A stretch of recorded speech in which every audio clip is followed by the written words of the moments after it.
Good evening and welcome to Embracing Diversity, an online diversity initiative where panelists tackle race concerns and embracing diversity and inclusion.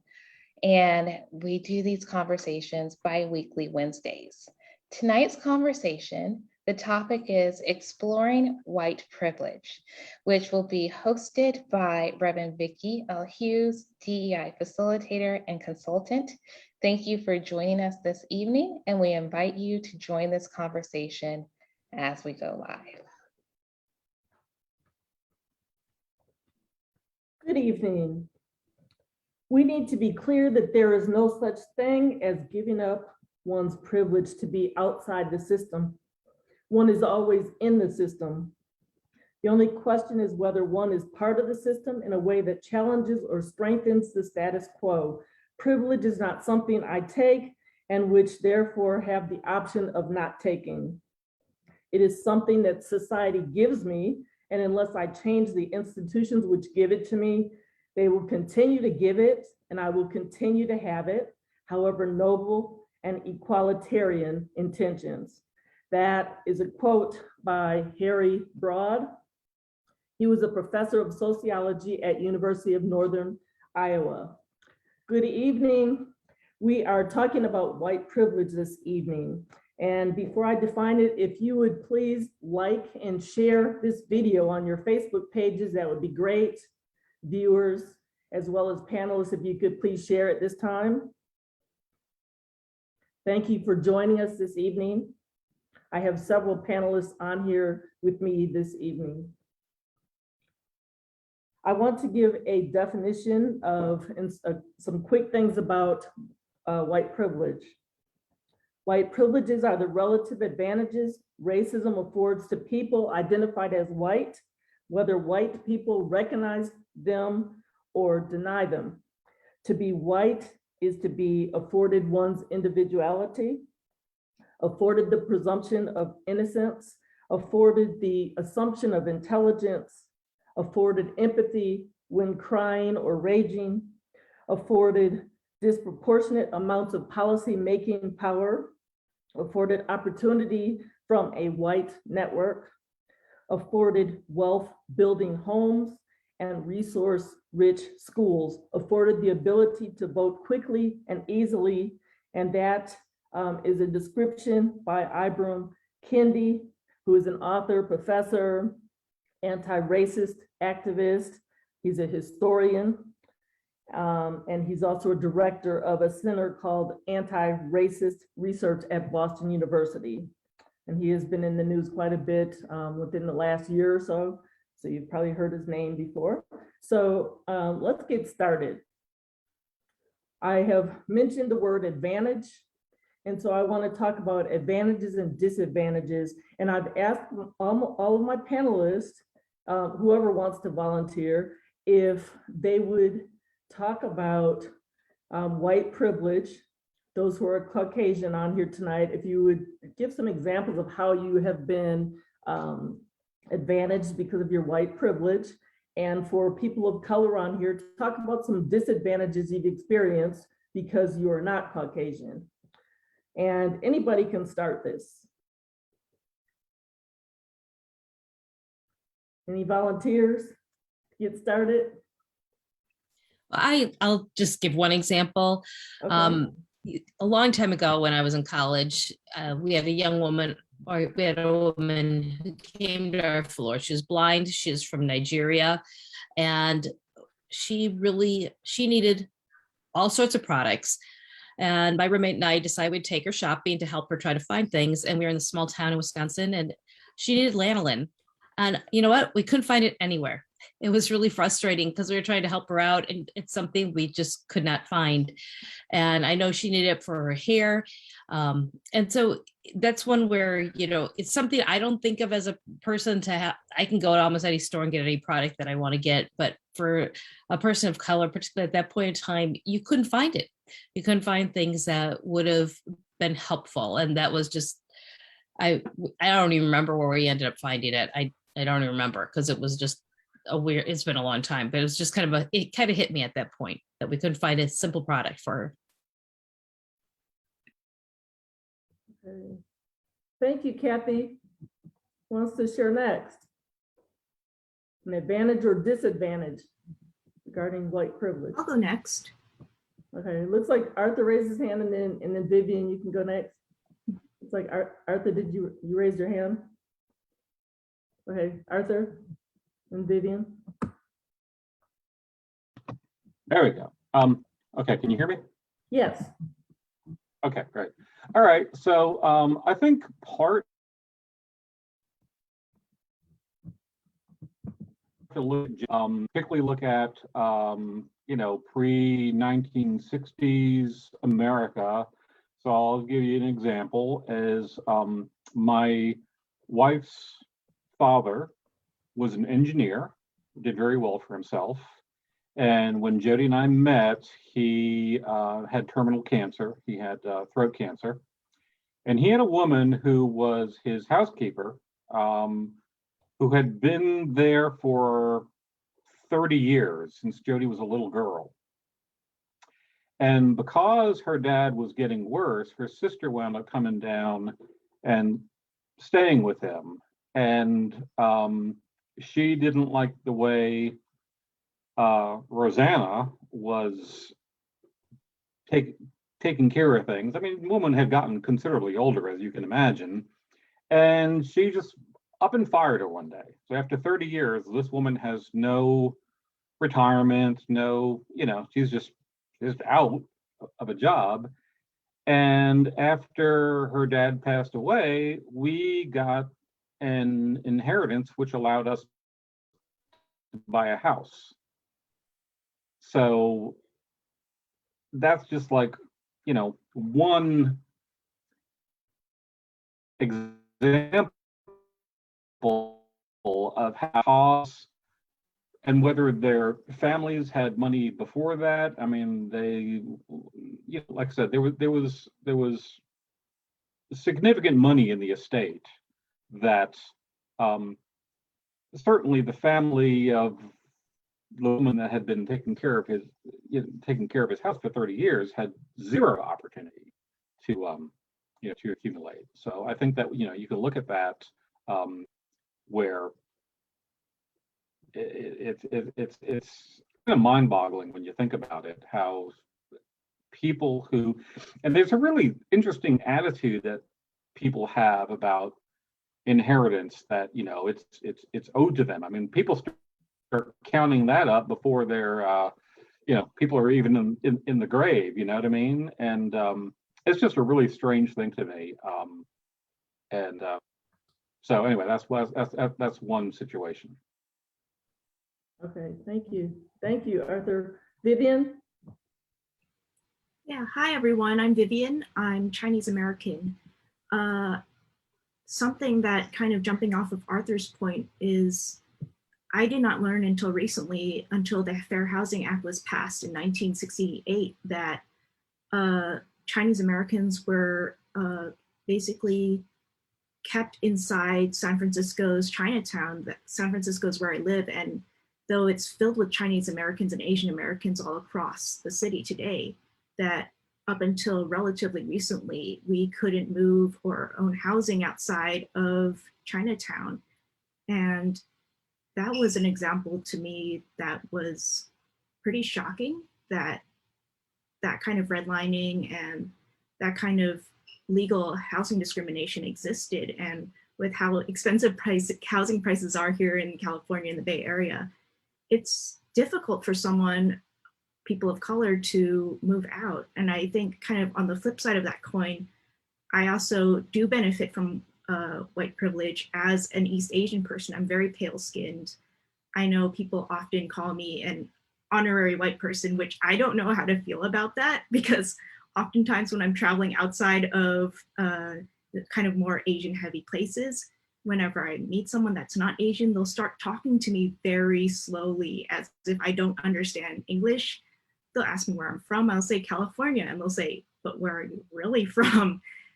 So it's a strange kind of dichotomy. There's definitely places where I do definitely benefit a lot in terms of colorism, in terms of how pale my skin is.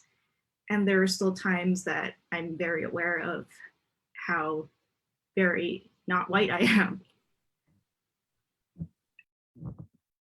Thank you, Vivian. Zach, I know you can't stay on the whole time. Would you like to go next? Sure. You know, I think it's kind of an interesting thing that it's tough for a lot of people on my side of the equation to see all the different privileges unless you've ever experienced anything. And I consider myself fortunate for the fact that when I was growing up, I lived in Hawaii for a while, having a military dad. And while you're a kid in Hawaii, the native population would refer to us as haoles and didn't want us there.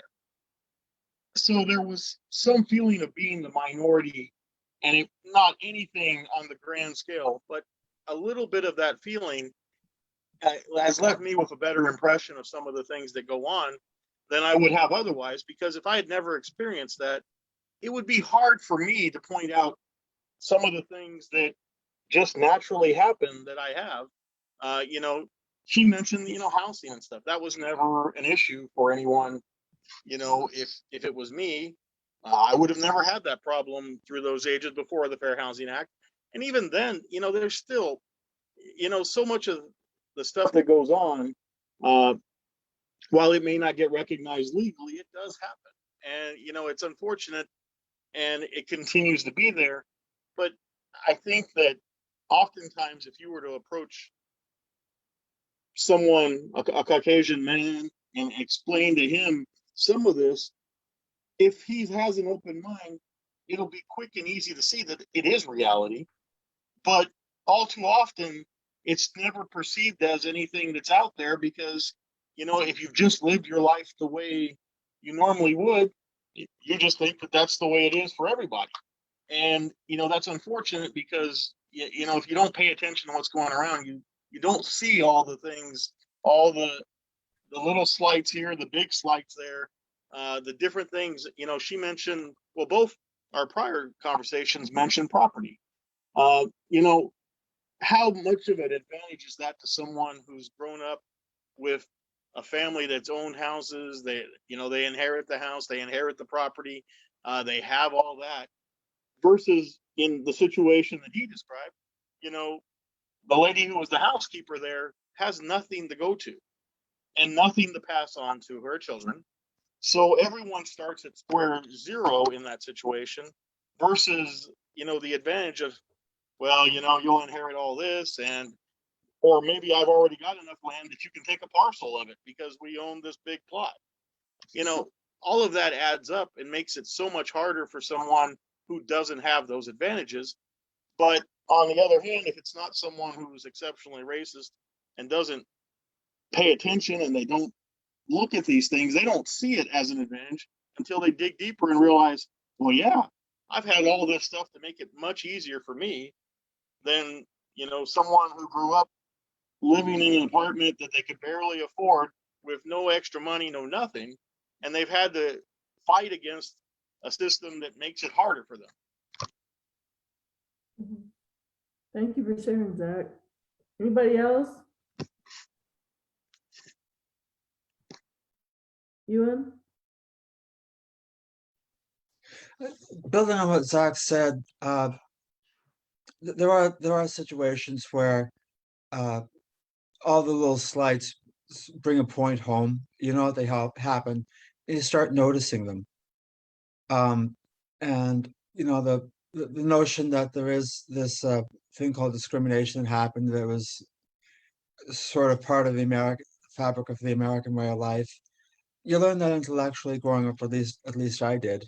You introduced it in school and history classes, what you see on TV, that sort of thing.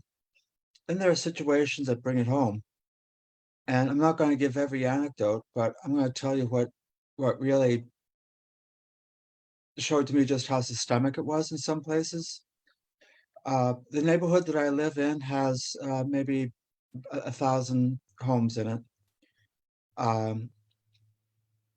It's fairly isolated. It's got throughways on two sides, and one side is a 6th Street thoroughfare with a electrical power plant on the far side, and fourth side is a river. So we're pretty isolated. And it was almost exclusively Black. My wife and I were the fifth and sixth white people to move in. And we were out walking our dog, and a woman came up to us and thanked us for moving in. She was so glad that white people were moving into the neighborhood because now maybe the cops would start coming in more frequently, and that would make the neighborhood safer. What do you do with that? I mean, you know, something bad happened, and then someone looks at you and sees a face and starts dumping all these extravagant things that had nothing to do with our dog. It's a very nice dog. That's what I have to add for that. Okay. Okay, anybody else? And also, you know, you all can share stories, but also if you have any comments or questions for anybody who's already talked about different scenarios, that's fine as well. Anybody? I'm up, I guess, if that's okay, Kim. Okay. I'm so used to speaking with Vicky in the context of the South, but I actually have a home in the Bay Area because my husband is from there, and I was just scrolling through all the things that I don't have to deal with because I have white privilege. But I realized that in the Bay Area where I live, we own a house, my husband works in tech, and the people next door rent the house and they do landscaping. And that is it in a nutshell. And I know that a lot of families in that community are harshly oppressed, in fear of ICE raids, paid poorly, given poor working conditions, unable to afford to live in the very place that needs them so desperately for their economy. So yeah, I'm sitting, when I'm in California, I'm sitting right next to my privilege. Thank you for letting me speak. Oh, and whenever you would like to get me that letter, when you're ready. Okay. Okay, anybody else? Yeah, Vicky, I'll add a little bit more to that point, and I really, agree with what he said because, one of my advantages was having a dad who was in the military, that we lived in different neighborhoods, had all kinds of different experiences, and got to see a lot of what goes on. But I can speak to when I was working with Regal Entertainment Group, and some of these theaters were in towns. I'll reference one in Puyallup, Washington, that there's a 17-year-old girl who they had just hired, and because the makeup of she lived in Bonnie Lake, which was nearby, but because the makeup of that area was such that it's like maybe her fourth or fifth day at the theater, and she walks up to the manager and myself and says, "Is that a Black man? I've never seen one in real life, only on TV." And to think that someone lived 17 years of their life and never seen anyone but white people,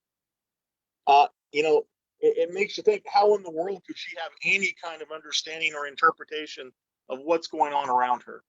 And then to know that everything that she does have, as far as interpretation and understanding, is based upon what she's seen on TV, which is, obviously not the best place to learn anything.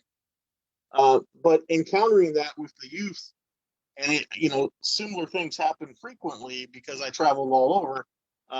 It was just amazing to me that there's no experience there. So someone from that background is never going to understand when you try to explain to them that there's any unfairness or anything, because they've never even seen how it is.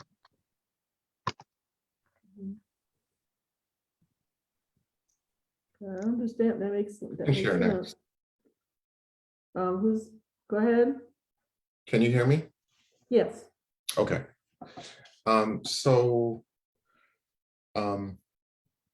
When I was younger, I would say all throughout, a lot of my teenage years, and even as a young adult in my 20s, we all have seen, especially in the past year, the issues around police brutality, especially in neighborhoods of color, specifically Black communities. Those experiences are not something that's unnatural for me to see or to experience in my own growing up. One of those issues occurred when I was around 17, 18. I was working.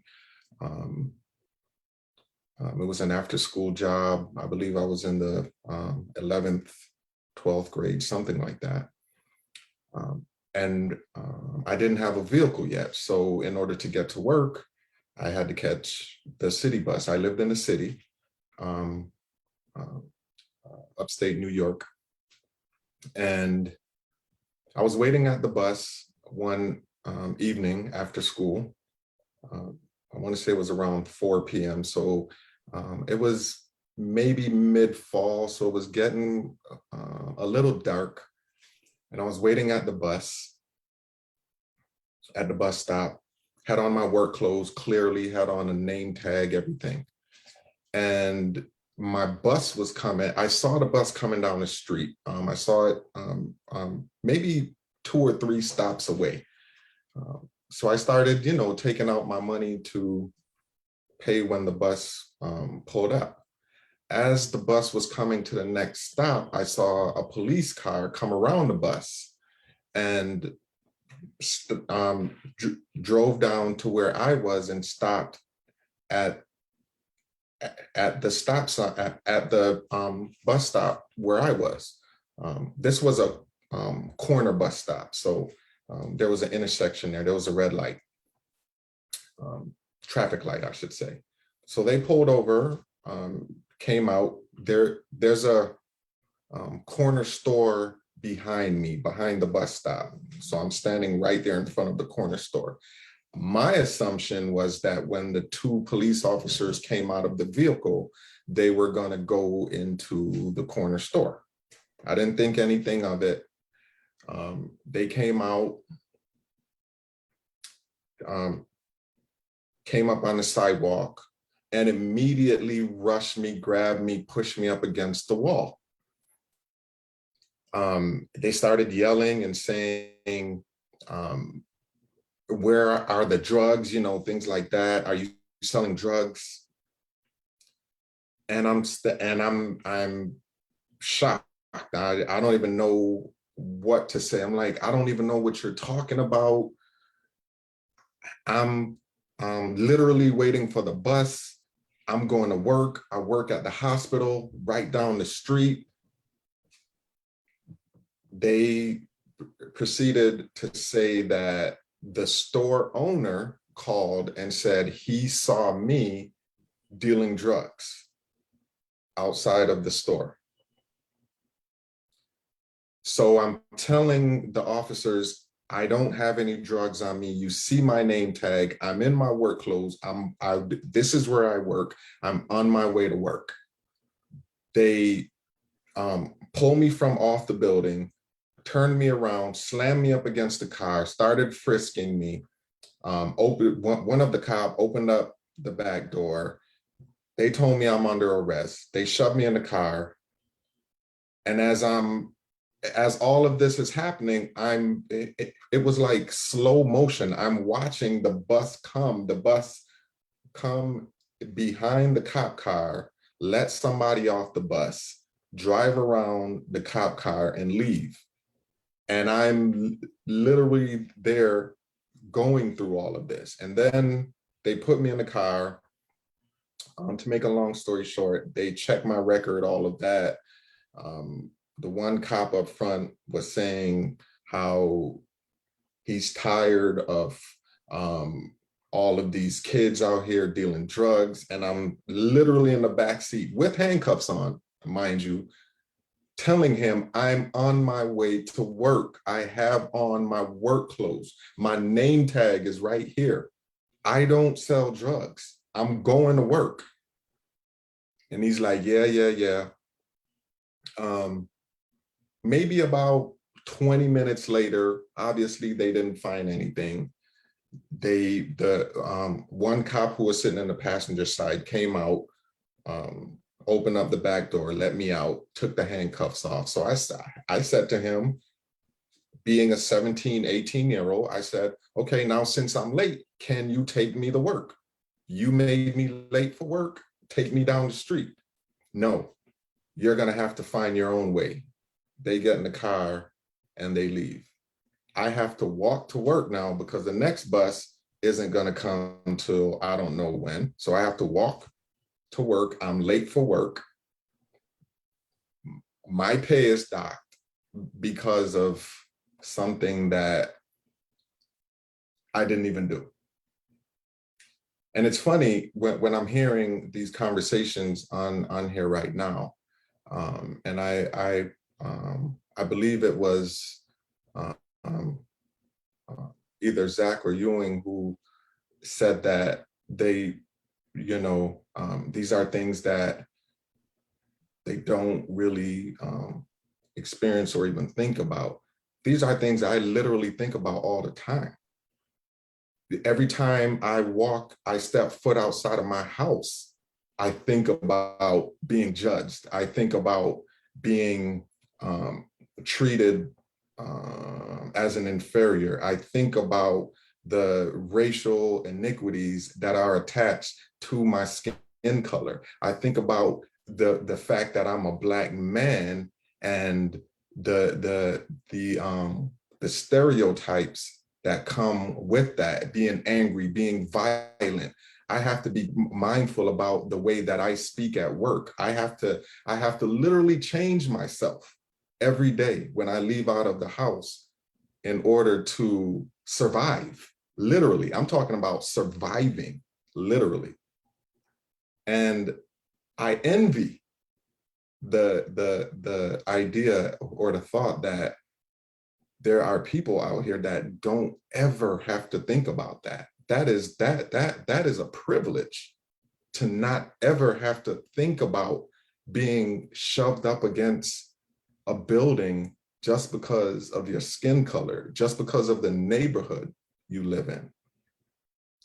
So, those are things that I think a lot of people of color deal with on a daily basis, especially Black folks. Okay, thank you, Andre. And I'm going to pause right here. Andre just shared a very traumatic experience, and he described what he goes through every day. A lot of Black people can relate to that. We still have a couple people who might want to share stories, but I just want to pause and see if anybody, especially the Caucasians on here tonight, do you all have anything to say in response to what Andre just shared? I mean, we've seen so much of that in the news over the last 10, 15 years. So it looks like Ewan, you have your hand up. Yeah. Ewan is an attorney also, everybody. He's a criminal defense attorney. So Ewan. And I want to emphasize that I'm from Northern Maine, where the only minorities were indigenous. There are maybe 500 in the county with a population of 100,000. The biggest minority was Frenchmen, and we ragged on them something fierce. But the thing about white privilege, when I hear the word privilege, maybe this is my legal training, but I think of it as something that somebody can actively use. I mean, the law gives people some privileges. You own property, you have got the privilege of keeping people out of it. If you're a landowner back in the day, you had the privilege of voting that others didn't have. White privilege isn't fungible. It is not fungible, F-U-N-G-I-B-L-E. And I cannot articulate it more than that. Yeah, I can't use it. It just happens, and it attaches me walking down the street. I realize that, but I also know that it's not the same kind of privilege I had as, let's say, an American in a foreign country where I could go to a consulate if the government was persecuting me, but could persecute their own citizens differently. I had that privilege as an American citizen that they didn't have. So that was a privilege I can use. I don't think, I think maybe that's intellectually, that's in terms of what the moral universe is, that's something, some piece of the idea of privilege that just doesn't quite seem to fit. Thank you, Ewan. Anybody else? Yeah, Vicky, what I was gonna say to that, and you know, it's horrible to hear an experience like that, but to go along with what he's saying from that legal perspective, and what it kind of matches what I was saying before about the fact that a lot of times I'm not gonna realize what that privilege is, because you know, it's almost as if what we're really talking about is that the standard that should be equal across the board, of course, you know, we have this standard, but, you know, as he pointed out, it's a different standard that he lived under, because that fear of being pounded up against the car for something you obviously didn't do, and then treated like dirt, even though it was obvious that you weren't the right person, you weren't doing anything wrong, and you still were treated like you were guilty even after you were proved innocent. It's almost, what we're really talking about is how bad the deficit is from where the standard should be for everyone, for some people. In this case, we're talking about, you know, if you're a Black man, as he said, you have to, you know, you're going to have that fear, especially if you're in certain neighborhoods or certain parts of the country. You know, geez, how scary is that to think that I'm doing nothing, I'm minding my own business, being a great citizen, and I'm going to get taken to task just because they're going to automatically assume that I'm guilty because I'm a Black man. You know, that's an experience that I could never have any understanding of. I live with the expectation that I'm innocent till guilty, but that's not reality in a lot of places and for a lot of people. Mhm. So I've got a something relevant here. So when I was younger, I was pretty irresponsible, and I would let my registration expire or my inspection sticker on my car.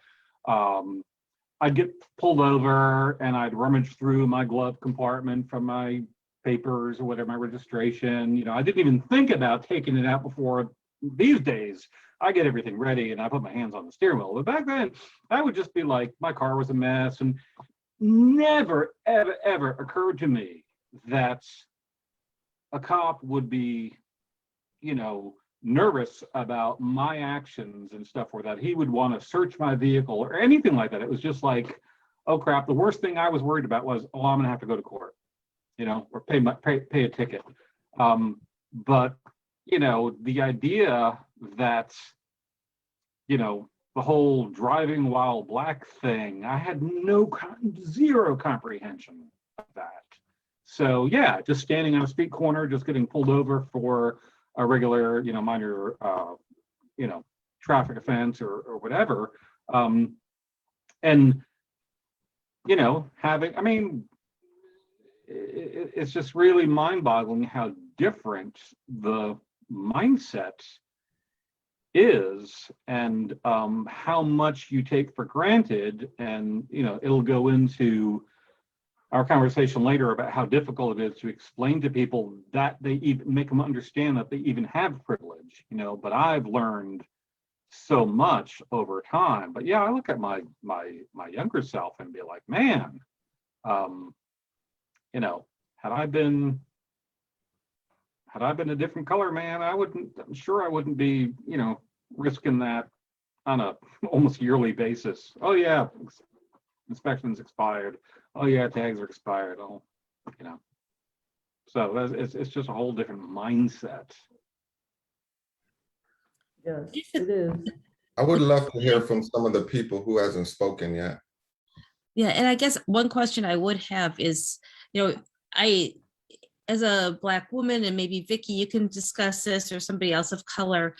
As a white woman, I don't know that I feel I can see, and I'm aware that there's a lot of discrimination going on, and I know that people are treated differently, but I don't know if you feel that women of color are treated much differently than men of color. You know, because as a white woman, I know there's times where I am discriminated as a female compared to a man. And I don't know if there's a difference there either. Aaron, will you answer that, please?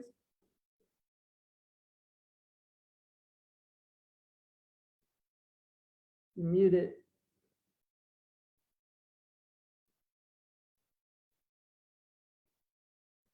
Aaron? Oh, Yes. Okay.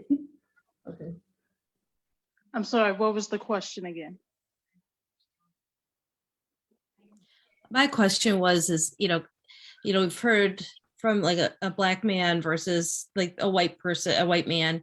And I just, as a white woman, I don't know the discrimination that you face versus what I experience. Because sometimes, gender also can have a difference. And I don't know how, if you have experiences compared to maybe a white woman that would be different.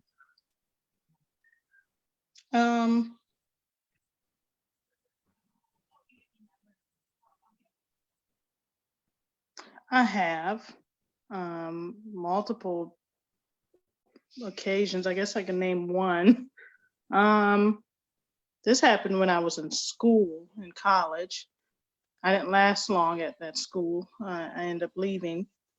I went to Liberty University in Lynchburg, Virginia. That name by itself is a warning sign. Well, they have a history of lynching, so, and they just named it Lynchburg. But I went to Liberty University, which is a quote unquote Christian school. I put that in quotes because it wasn't really.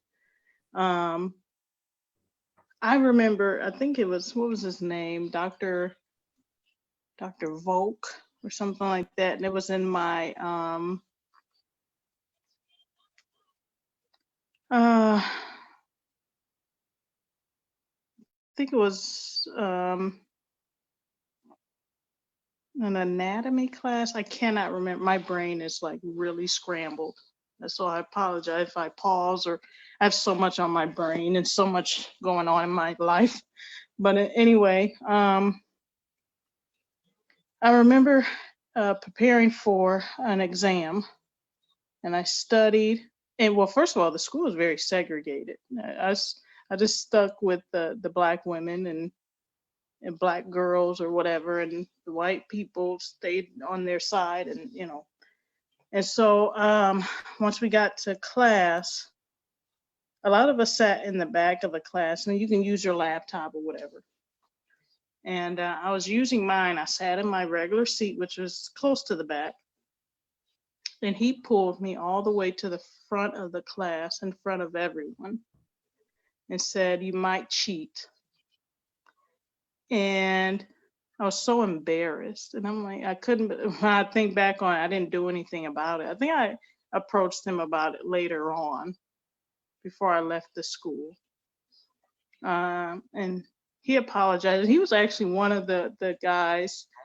Somebody said something about a girl never seen a Black person or something. I can't remember who said that, but the professor, he was the same way. I forgot where he's from, but he told me growing up, he never saw a Black person or never was around one. And his only perception, I guess, was from TV or whatever.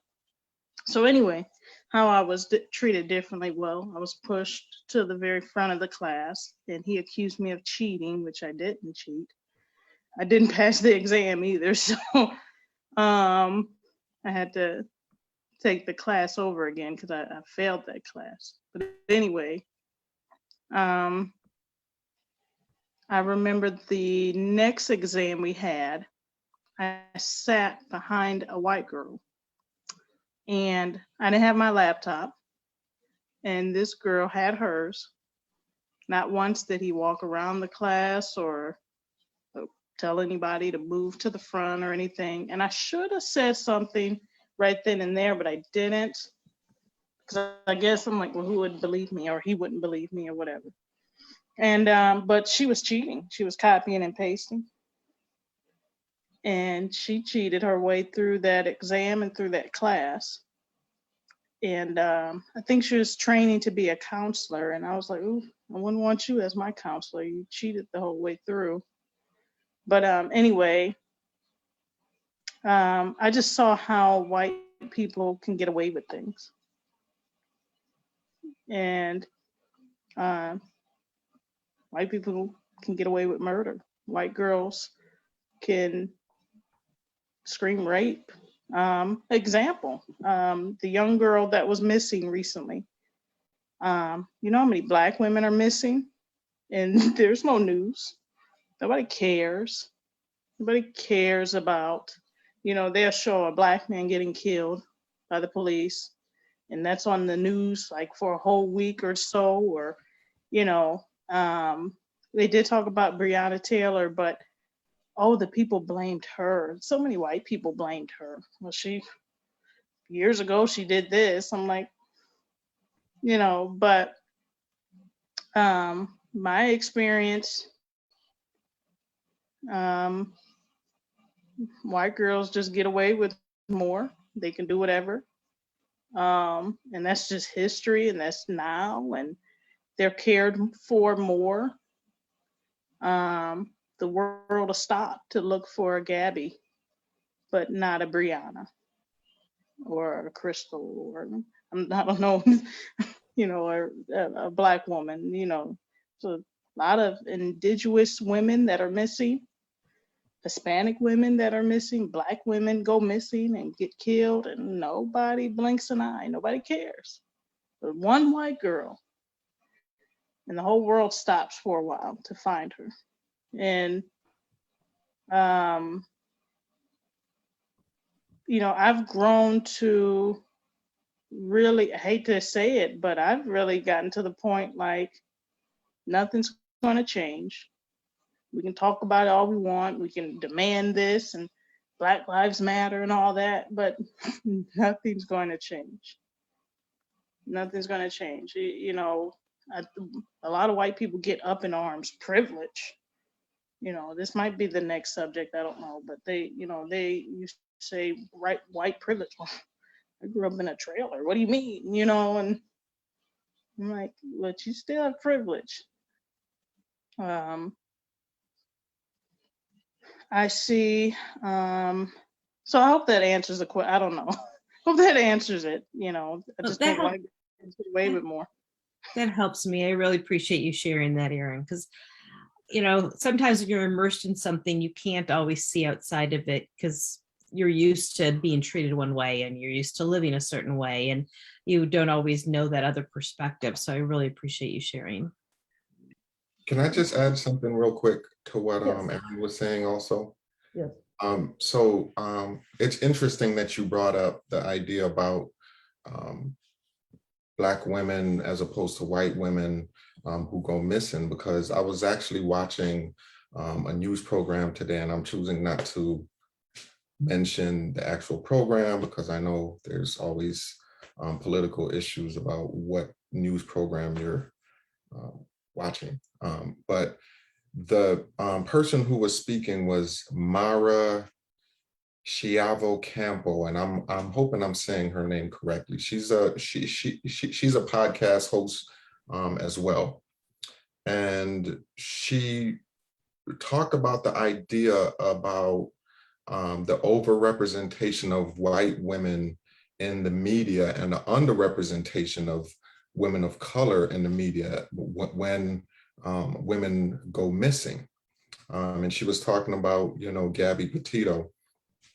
And then she mentioned, that there's this idea or this thing that when white women are missing, they actually become a household name. So when you think about, Gabby Petito, Lacey Peterson, Natalie Holloway, Chandra Levy, these are household names. We remember these names.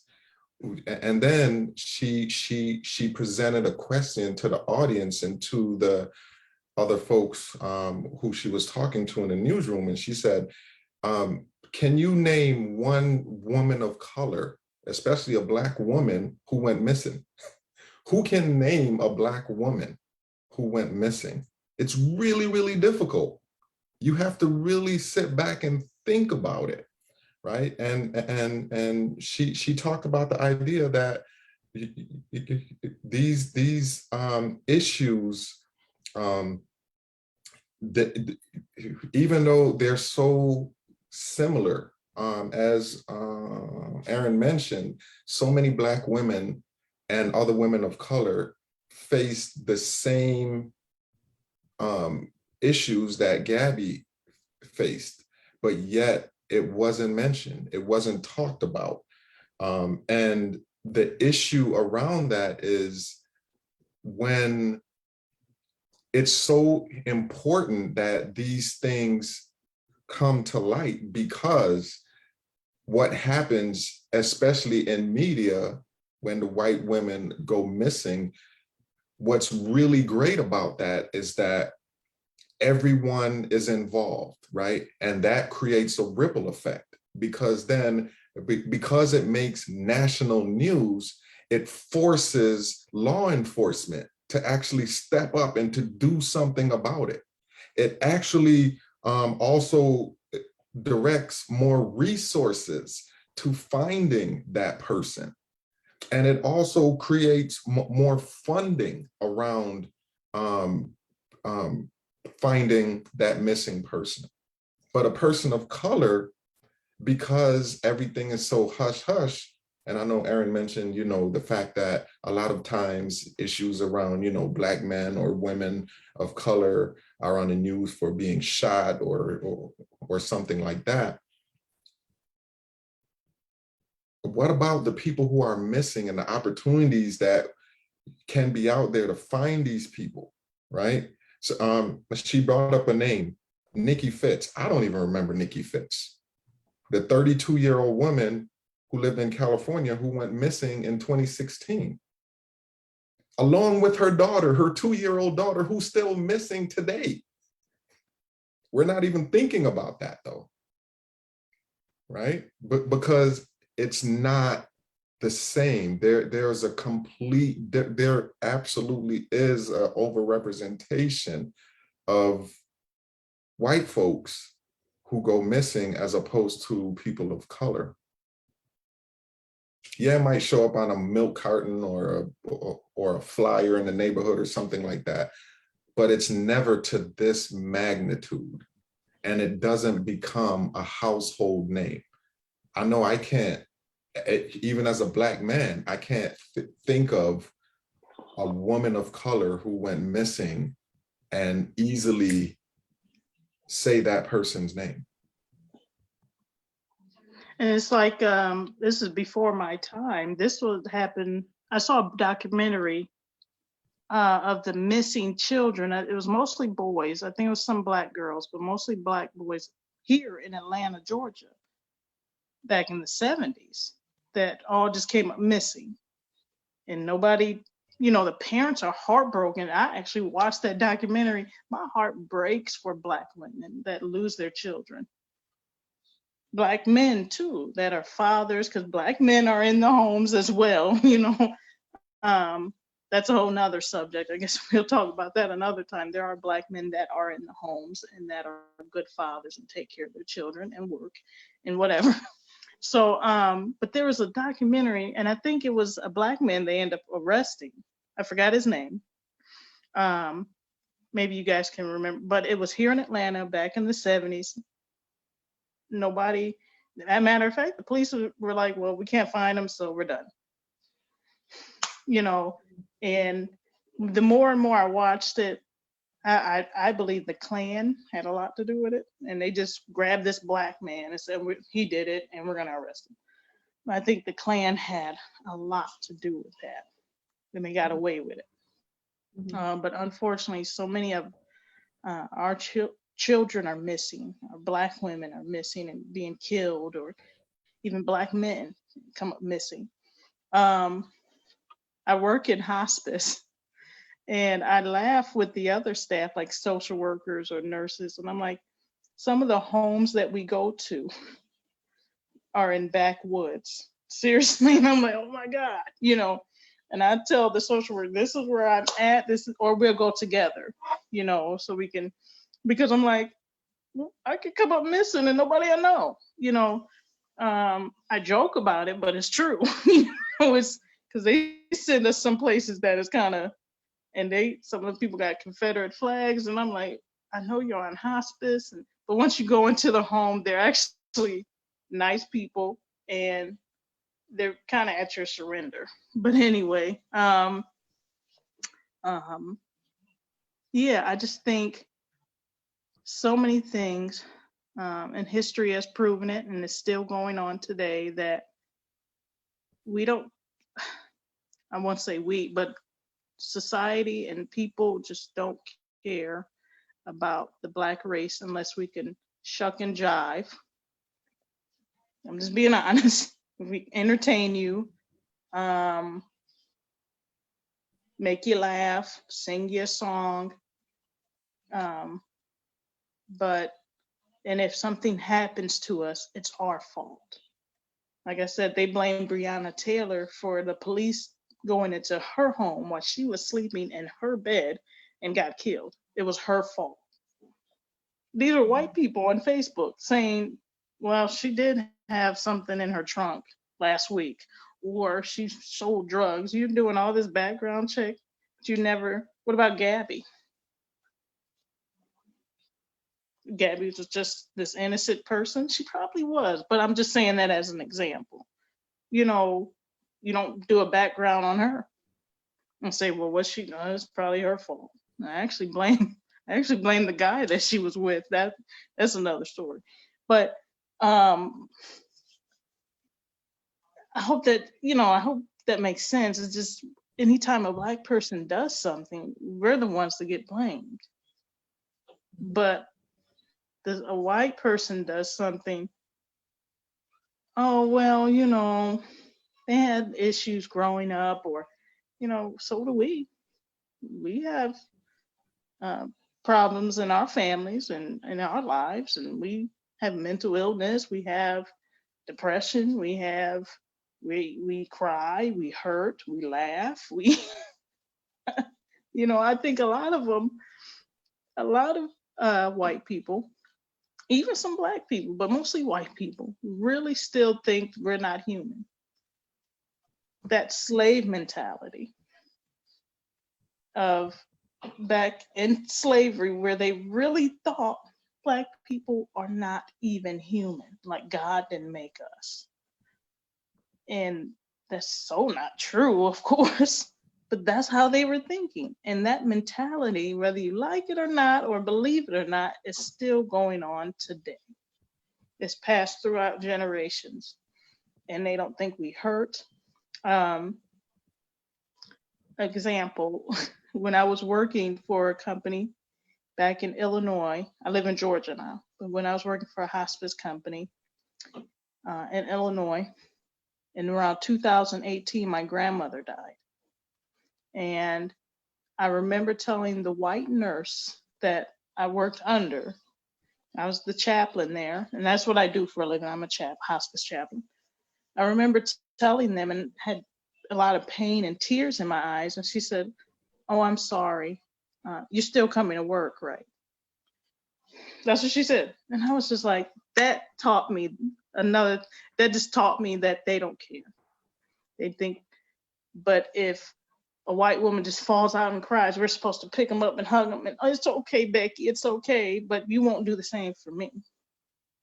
So it's not fair. And I'm not falling for it anymore. I'm sorry. I will care for people, and I'm going to do God's will and what God wants me to do, and He wants me to love people. But I hurt too. And I deal with all races of people. Death doesn't care what color you are. When it comes to hospice, I'm dealing with all races of people, all type of people, and death does not care. Just being real. Okay? And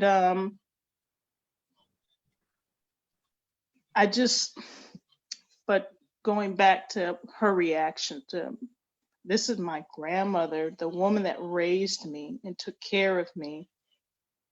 And yeah, you never met her, but we worked together, and you should have some type of compassion. But all you can care about is if I'm coming back to work.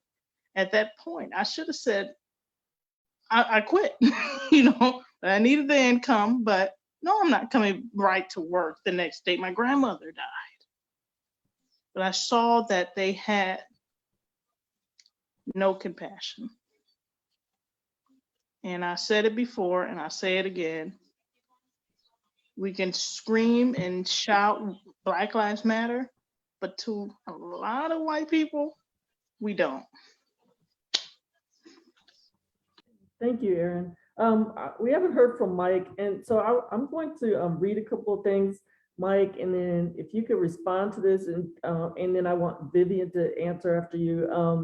I'm going to read these things. I want you all to talk about how you, what you were feeling when you were listening to this. This is from the book White Fragility. Robin DiAngelo is the author. So in her in chapter 4, how does race shape the lives of white people? This is her talking. I was born into a culture in which I belonged racially. Indeed, the forces of racism were shaping me even before I took my first breath. If I were born in a hospital, regardless of the decade in which I was born, any hospital would be open to me because my parents were white. I'm skipping around a little bit.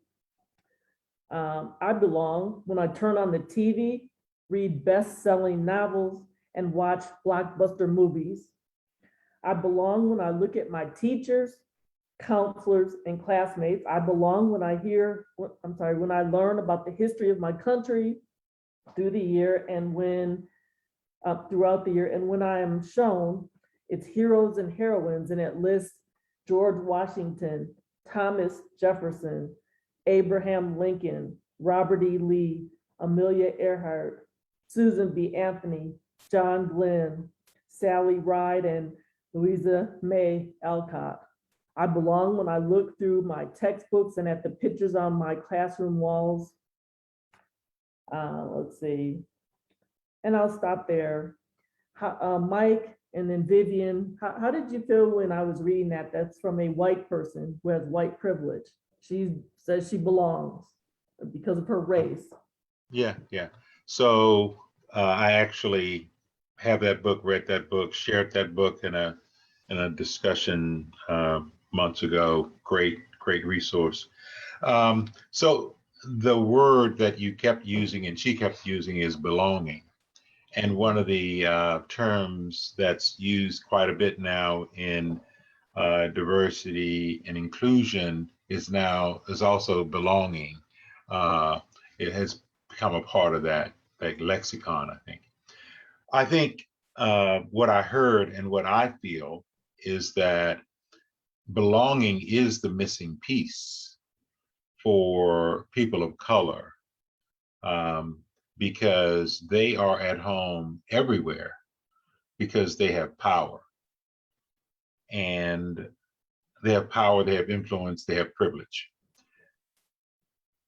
And belonging means that one doesn't have to fear one's actions, one's perspectives, or one's perception.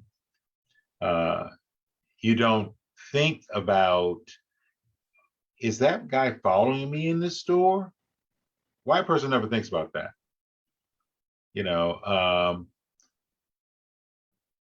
Is those microaggressions, as we see them, are something that are oblivious to white people, but they're every day for us because we really don't belong.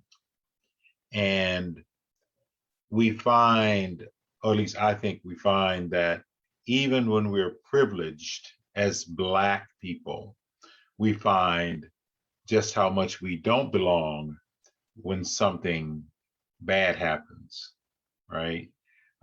When someone's purse is stolen and they look in your direction, because it happens to us all the time.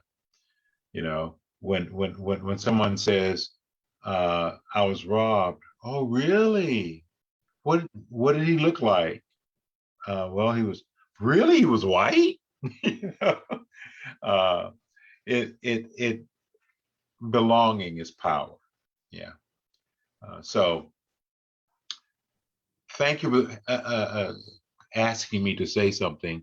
It's very difficult for me, as you know from other venues, for me to sit quiet, but it has been great hearing the different perspectives. So thank you all for sharing, and thanks for showing up, because I think it's important that we all listen and grow. And just the fact that you're here says that you're open. And as I always say, I can't change a white person's heart. I really can't, because when I say something, I'm complaining. What I experience is my truth, and when I share it with my white friends, it's like, oh my God, here we go, hammer. Yeah. But when you say it, it makes it real for those people that look like you. So keep it up, keep sharing. So thank you. With that, I'm complete. Okay, thank you, Mike. I mean, now you'll have a chance to talk again. So everybody has talked at least once. So Vivian, how did you feel? And then after Vivian, Andre, would you say a few words after Vivian? Andre is a DEI facilitator. A facilitator and a consultant. So he's skilled in the field of diversity, equity, and inclusion. So I'm sure he wants to say a couple things about the word belonging and whatever else. Vivian, how did you feel when I was reading from Robin's book? It as definitely an Asian reminds me. American. Yeah, it reminds me a lot. I was born here in America. My mother immigrated from Hong Kong, and my grandfather on my father's side immigrated from China when he was a teenager, and he was actually detained at Angel Island for 3 months before he was let into the country, and he would never talk about it. So I never really heard about it from him. And just growing up, I'm very, very fortunate to have the privilege of living here in the Bay Area, where there are many, many Asian people around me, many people who look like me. But at the same time, there were very few people who look like me in media. Especially if I venture outside the Bay Area, my friends and I would often play a game of how many people of color can you see on the billboards? And if we could find people of color, how many of them were actually Asian? And understandable, because we're a very small population here in the United States, but it still feels very isolating at times. And I recently graduated from graduate school, and I've been going into the field of archiving and museums, which is very heavily steeped in colonialism. And there are a lot of people doing great DEI work there, and that was the subject of my master's thesis. But going around to museum conferences, going to museums, applying for jobs, it's very intimidating. It feels very isolating when all the boards, all the upper management are white men, are older white people, and I'm this young woman of color going in, and it's often very isolating. I think the first time I really felt like maybe there was a space for me was at one conference. One panelist was this Asian woman, and that was very powerful to me. And I can just imagine that so many other people, maybe that aren't Asian, that are brown, are Black, are Indigenous, just don't see that on stage either, or on a panel. They don't see people that look like them or that represent them. And that's kind of what really makes me feel really strongly about continuing in my field and really being outspoken. The people who have made me feel like I belong the most have actually been these Black women in my field, and I still follow them on social media. They're amazing. The work they do is incredible. I hope to continue in following and supporting them, because they make an active effort of making sure people feel like they belong, because I know they know probably the most of all the people what it feels like to not belong and to be actively kind of excluded from the conversation. It wasn't until very recently, like Simu Liu with the new Marvel movie, that was like the first time a lot of people were seeing action figures of an Asian person. I know growing up, all the Asian girls were always side characters, and they always had this random weird color streak in their hair. And I was like, what's up with that? It was just really random, but that was always the only representation I would see of Asian girls in media. And it was very odd. But yeah, that's what it reminded me of. Okay, thank you, Vivian. Andre? Yeah, so belonging to me is a very interesting word. Going back to some of what Mike was sharing, I think, and others in this room also mentioned it as well. I believe Arthur was talking about it a little bit as far as the idea that there are white folks who have never seen or had any interactions really with people of color until like near adulthood or in adulthood. That's extremely rare for a person of color. Again, I went to all inner city schools, but all my teachers, I can count on one hand how many Black teachers or people of or teachers of color I had in all my years of education. Going into grocery stores or going into the mall, there's white people all around me everywhere I go. So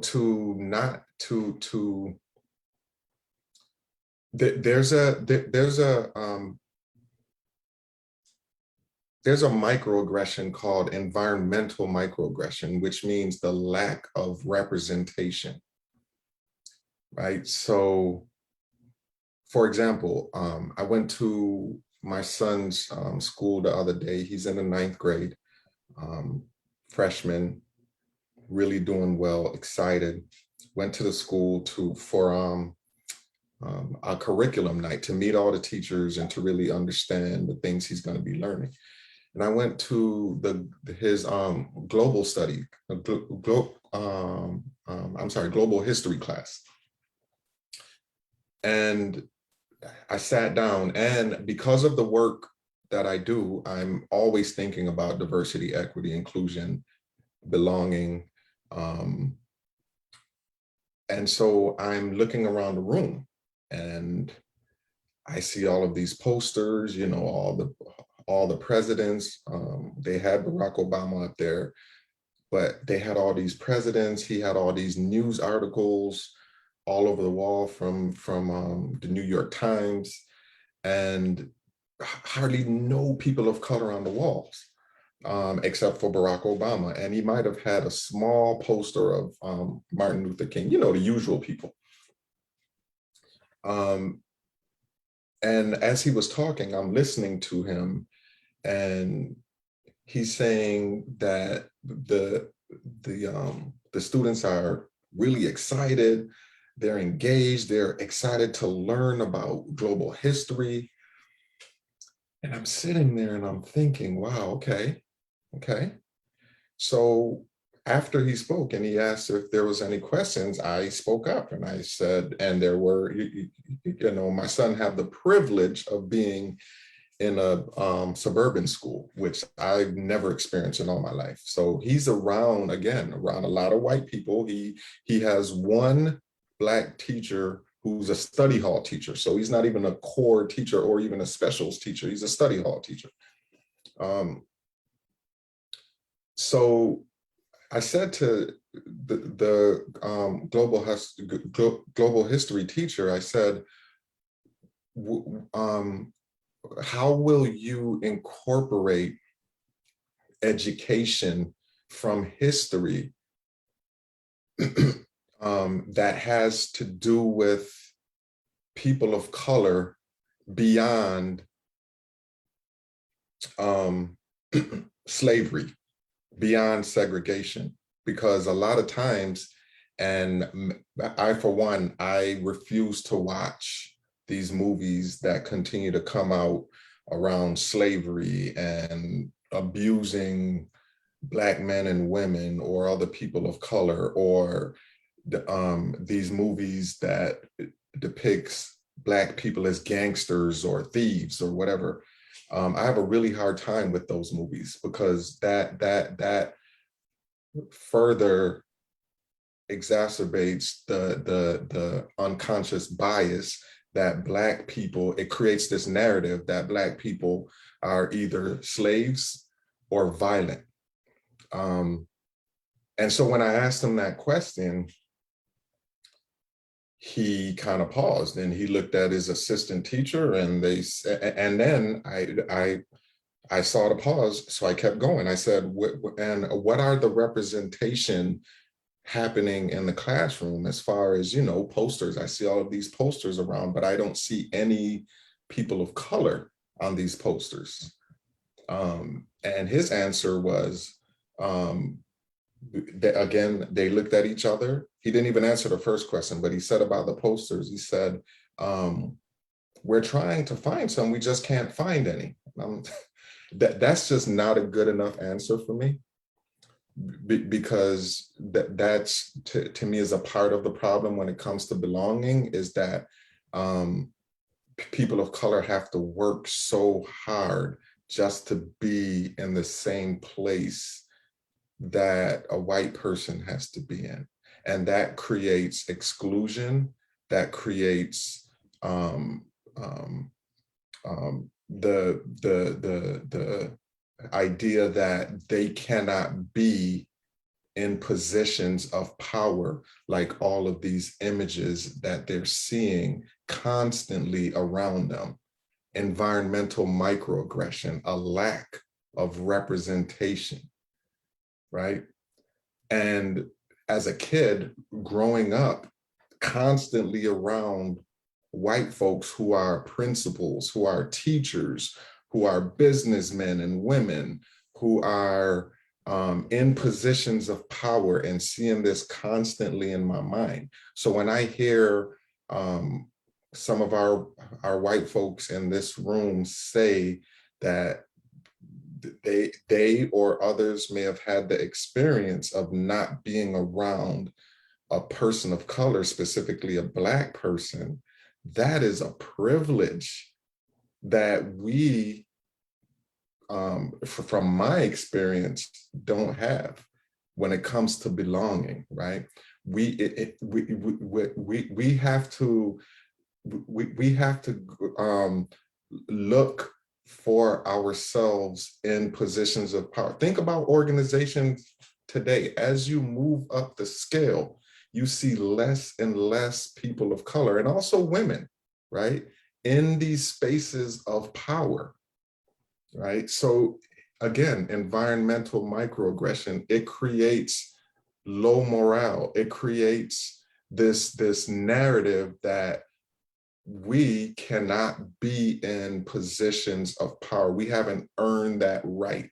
We have to stay on the entry level. And I'll hear organizations say, oh, but we're very diverse. Okay, just because you're diverse doesn't necessarily mean you're inclusive or that you create belonging for others around you. And just because you're inclusive doesn't mean that you're diverse, right? So we have to keep those things in mind, that there literally are people, white folks who have not seen a Black person or a person of color in a position of authority until they become an adult. And even as an adult in the workplace, you don't see that, right? So again, it's creating this narrative, this unconscious bias that continues to plague our workplaces, our neighborhoods. And then we wonder why people of color aren't getting the raises, aren't getting the promotions, aren't being represented on boards, or that's why we get so excited when we see someone like Kamala Harris, who's now the first woman of color as a vice.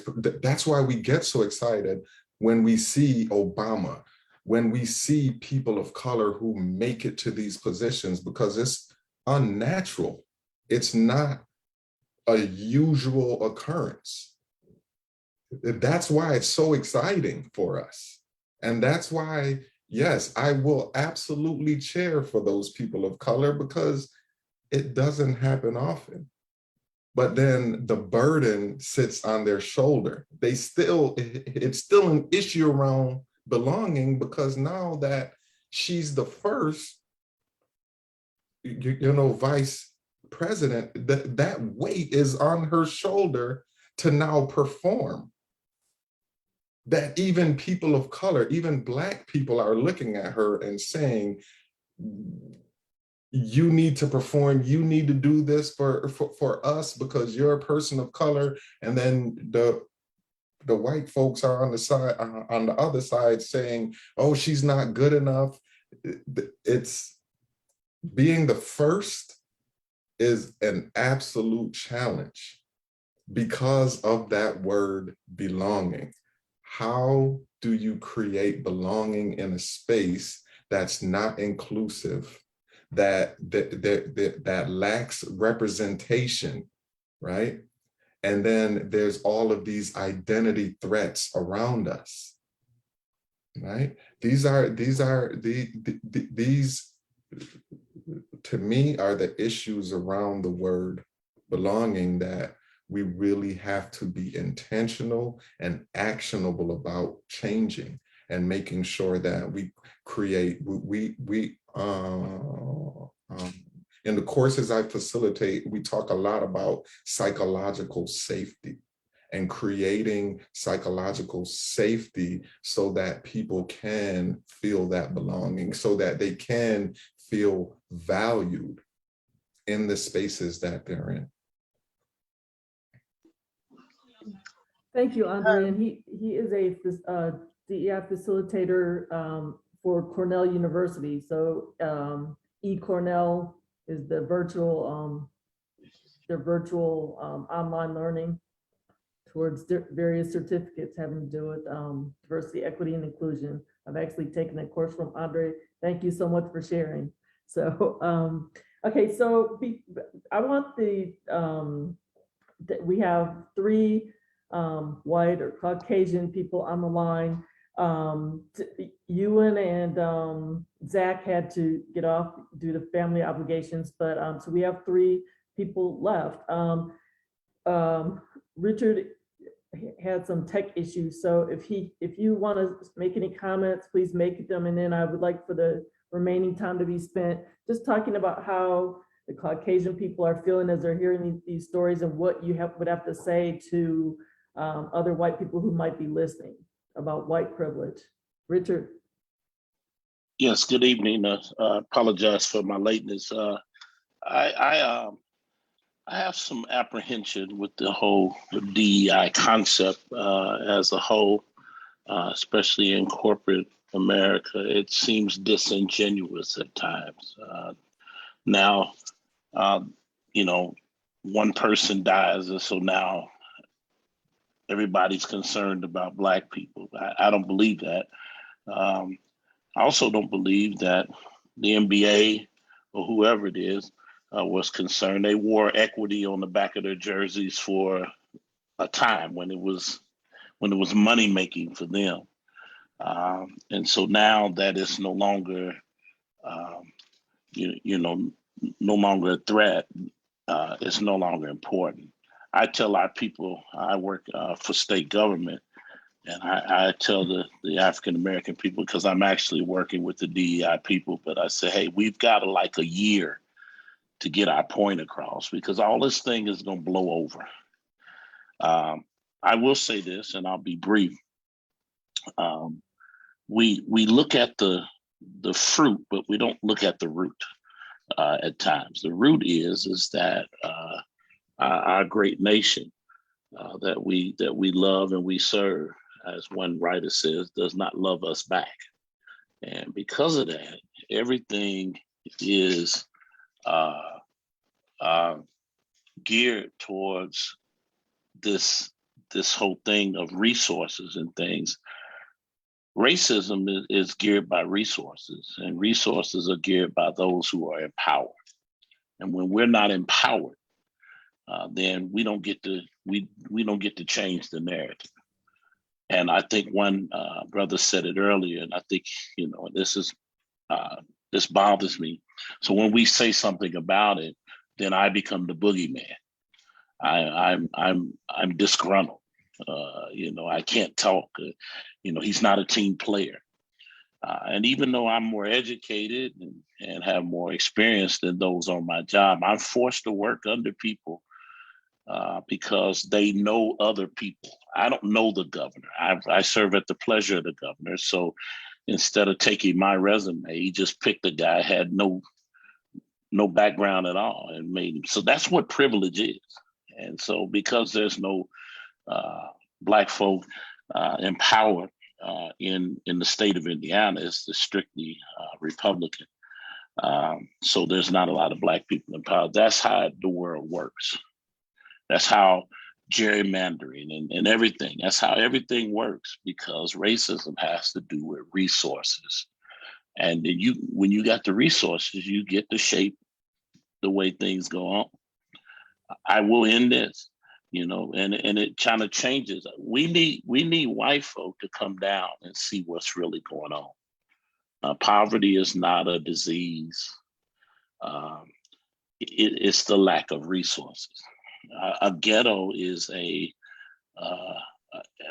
place strategically placed to take your resources away. Look up the word ghetto, and then people wonder why activities go on in the ghetto. Well, it's no longer success; it's survival. So I'll just leave it at that. But I'm kind of leery. I'm trying to wait to see this thing out, to see what's going to come out of this. There's a lot of dollars and resources thrown into this, but I'm just leery. Thank you. Thank you, Richard. Okay, Arthur and then Kathy, Kim, if y'all would just talk about how you've been feeling as you've been hearing this. And again, if you would give, whoever's watching, if we have some Caucasian people watching, or just to viewers who might have Caucasian friends, what do y'all have to say about white privilege and how as a society we can get past this so that everybody gets privilege instead of just white people? Can I give my spot to Erin real quick? She had her finger up. She had to jump in. Erin, take my spot. Oh, I just wanted to say something really quick. Just kind of piggybacking off of Andre. I live here in Atlanta, Georgia, and the redlining is so blatant. And me and my family, we discuss that sometimes. So there's this new area near the Brave Stadium, and it's called the Battery or something like that. And it's very nice, like restaurants and bars and all this. And we live in an area where we have a few things, but not a lot. I live in a beautiful home because we work hard for it. And I grew up middle class. My grandparents worked extremely hard to take care of their children and take care of myself and my brother. And but I see, let's go back to like belonging. Maybe a few weeks ago, me and my family, we went to the Battery, and it's predominantly Caucasian. Like, we're looking at this area like, wow, like white people really get some nice things. Like, they get the best of the best. And it's like, it's so blatant. And in Black communities, how come we can't get a Sprouts or a Whole Food? I have to, how far I have to drive to go to Whole Food? And I love Whole Food. It takes most of my check, but I like the food. And it's a lot of it is healthy, it's organic, and I like to eat healthy. I like Sprouts. I have to drive far to these places. So in the Black community, we get Kroger or Publix, which are regular grocery stores. We get a lot of fast food places and a liquor store on every corner. 5 minutes from my house is a liquor store. You know, things like that. And so, but if you go to a white community, they have Whole Foods or whatever it's called, Sprouts, the nicest restaurants. And when I think on that, there's so many. Now we've heard of Tulsa, Oklahoma, Rosewood, Florida, all these massacres, but these were Black communities. Those are just two. There was another one I recently learned about. The reason why we have Lake Lanier. Under Lake Lanier was a Black community, and that was destroyed by white people. All of those, there's a ton of Black communities that were flourishing and doing well, and I really, really believe Black people would be even further ahead if we could have kept our communities. But the jealousy and the envy and the hatefulness toward the Black race to destroy our communities, we don't have that. Now we have to start from scratch, but our mentality is, I don't trust the other Black person. We can't even work together. And it's really crazy and it's insane. But we could have had so much more. So a place like the Battery, or, you know, it's right by the stadium, so they shut it down when there's a baseball game or whatever. But I'm like, wow, you know, what if, you know, Atlanta is supposedly the Black metropolis, I guess, you know, we do okay. But you don't feel like you belong. It feels like that area is just for white people, and white people get the best of the best. And Black people, we just have to settle for a Quick Trip and a McDonald's and Chick-fil-A. Like, don't get me wrong, I love Chick-fil-A, but like I said, I like Whole Foods, I like Sprouts, I like a nice farmer's market.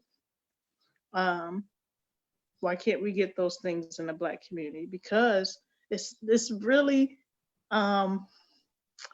like a psychological thing here. Like Black people, oh, you don't eat healthy, and if you do, we don't care. We want you to eat a certain way so you can die.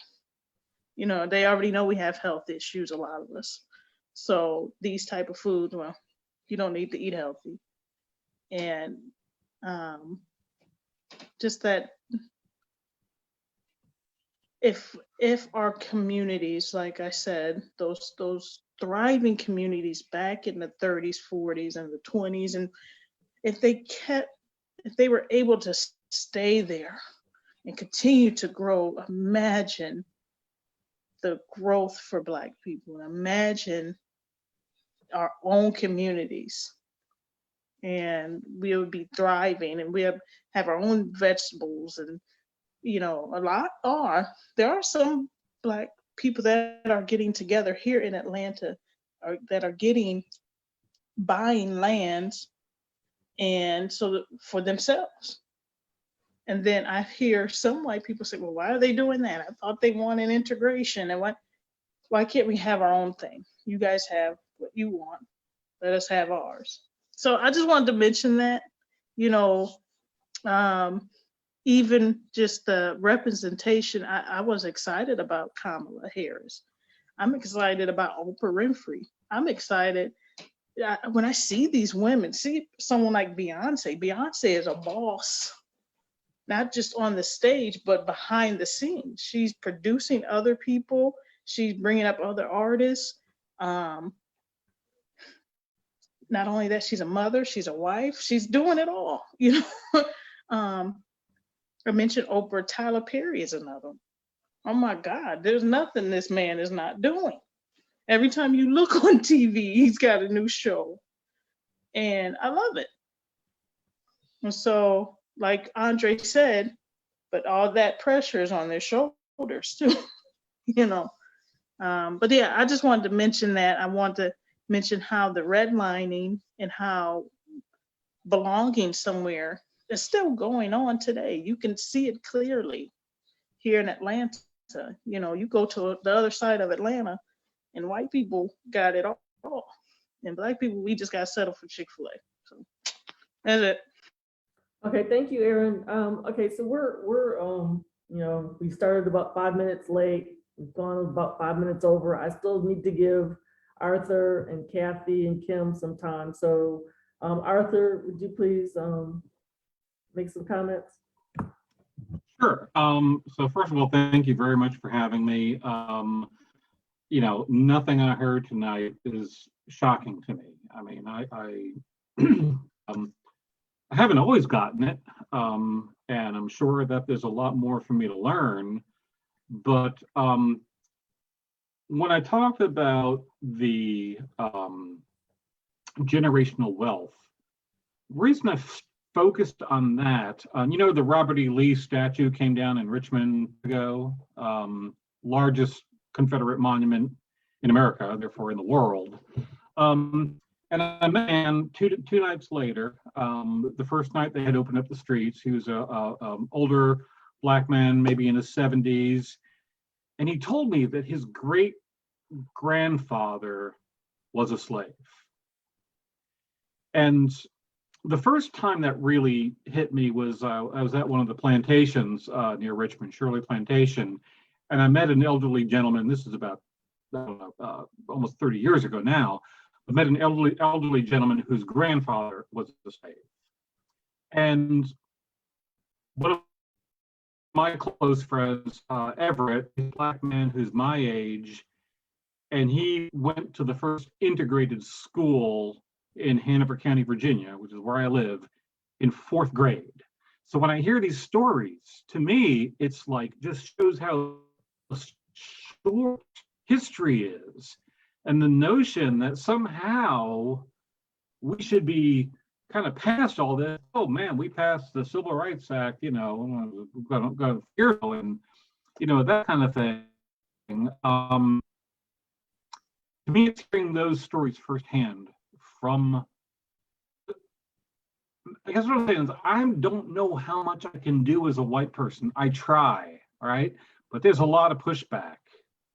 And there's a lot of white people who don't like me because of my positions and my politics. And so there is a certain segment that is, I guess, maybe wants to be open-minded, but still has a hard time believing in the reality. And there's just a whole nother segment that's just like, I mean, they're hopeless. I don't even know how. And my project, the Ashland Project, is about having conversations. And one of the most salient bits of input I had on the project from my panelists, Reverend Randall Williams, he's from Shiloh Baptist Church in Ashland.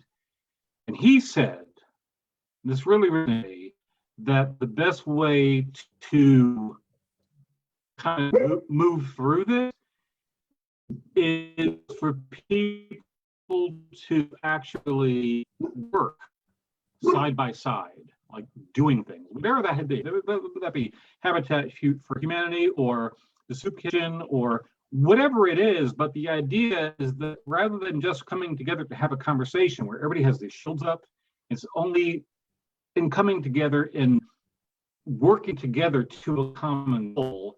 And those boundaries start to drop, and then you can start to listen, because that's the biggest problem. People don't frickin' want to listen. Thank you, Arthur. Thank you very much. Arthur is someone who goes to a lot of marches, rallies, and is very outspoken. So thank you for all that you do, Arthur. Kathy, do you have any comments? You know, and I agree with what Arthur is saying. I also feel that point, you know, it sounds trite maybe, but breaking bread together, I think sitting down, having a meal and having a conversation over a meal is where I think you start to have some little more ability to converse. I just think there's something about that. I see the idea of working side by side. And, I work with a lot of kids, and sometimes they work with people of color that they never would have met outside of that. And it really does break it down, where all of a sudden they're like, this person really knows a lot about what they're doing. And I get that idea of working side by side is really hopefully a good way to, break down some barriers, but we do have a long way to go. And I'm open. I don't always feel like I have obviously the best path. But it's a tough road, and I don't know how to help you all more. I feel like just sad. Thank you, Kathy. And everybody, Kathy is an educator in Wisconsin. Thank you for all that you do. Just keep, educating, teaching, being a role model, and just, getting to know the kids and helping them learn that everybody's equal. So, Kim, do you have any comments?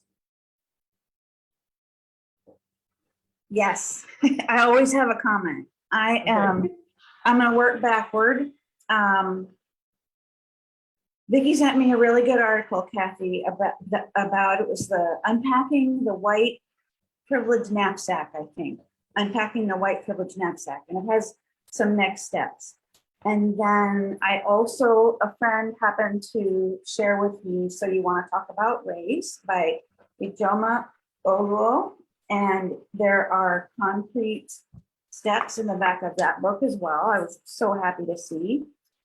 And then to the point of working together, I have come to understand so far, and unfortunately, and I've talked with Vicki about this, in my experience, if Black people have something good and they invite white people in, white people then run it and the Black people leave. That's what has happened in my mom goes to a historically Black church that opened their doors in the name of those are the two most segregated places, right? Church and the dinner table.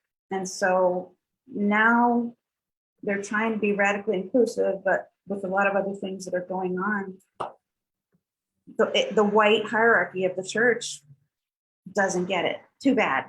So I do have a way to deal with white people because I was kind of stumped because I also didn't grow up with a whole lot of privilege. So when somebody would say, "What do you mean? I was poor and I got harassed by the cops all the time," and I can say so. And it's a cartoon, and I didn't make this cartoon. I wish I could have found it for tonight's purposes, and I'll try to find it for our comments for later. The cartoon is, so it's not that you didn't have a hard life, it's that you didn't have a hard life because of the color of your skin and your bone structure. You certainly did have the traumas that you had, but it's not because of your ethnicity or your history. And let's see.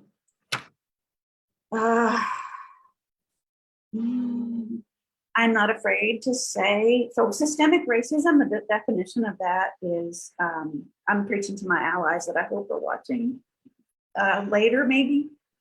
Systemic racism and institutionalized racism means that regardless of the best intentions of the people involved, the outcome will always be harmful to people of color, always, every time.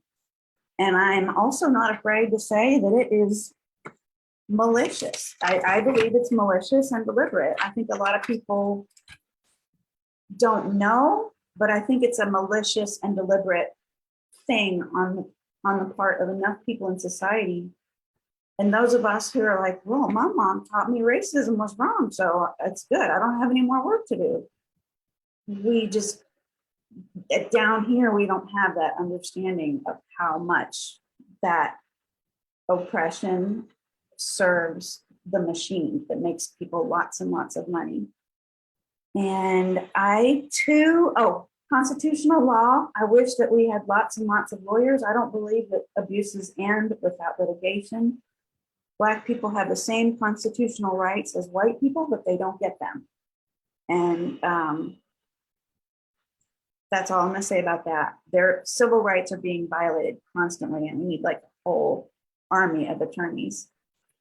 And I'm afraid I don't have a whole ton of faith in easing racism, but I'm still gonna do the work because I owe the work, because I've benefited. And so I'm so very grateful for y'all for sharing your stories tonight. And I learned, and it's a very profound thing to hear from a person who's actually suffered in this way. So thank you guys so much. Okay, we've gone about 10 minutes over. I just wanted to let everybody know that the article that Kim referenced is called White Privilege, Unpacking the Invisible Knapsack, and it's by Peggy McIntosh. She is a feminist, anti-racism activist, scholar, speaker, senior research scientist of the Wesley Centers for Women, and she also founded the National Seed Project on Inclusive Curriculum. So Kim, would you be able to put that in the comments, the link to that article? Okay, okay. And I just want to, it's like I said, we've gone about 10 minutes over. Thank you, viewers, if you are still watching.